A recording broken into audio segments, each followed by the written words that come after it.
Şular güdüm birini ümitim barı sağınam yazlarında susap nazlarıma koyunlarga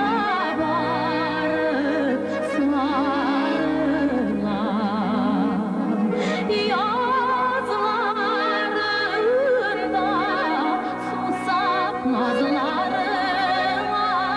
koyunlarga barıp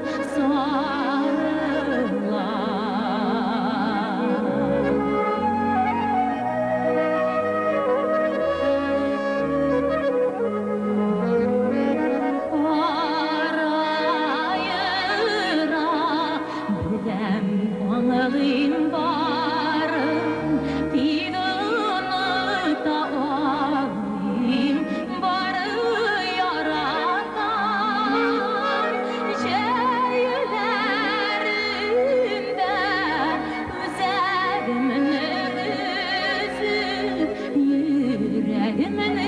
dili atatan şeylerimde üzerimin özü, yüreğimin dili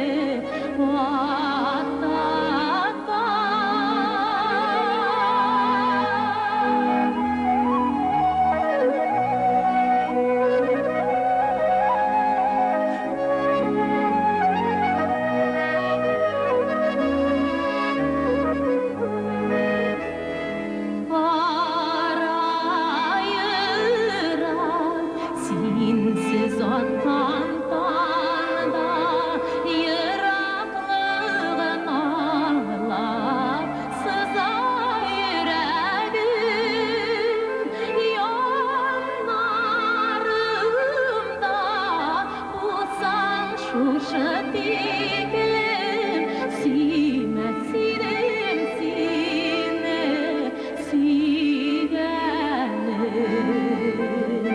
yanlarımda bulsan şu şıtiklim sime sirim sine sigenim sime sirim sine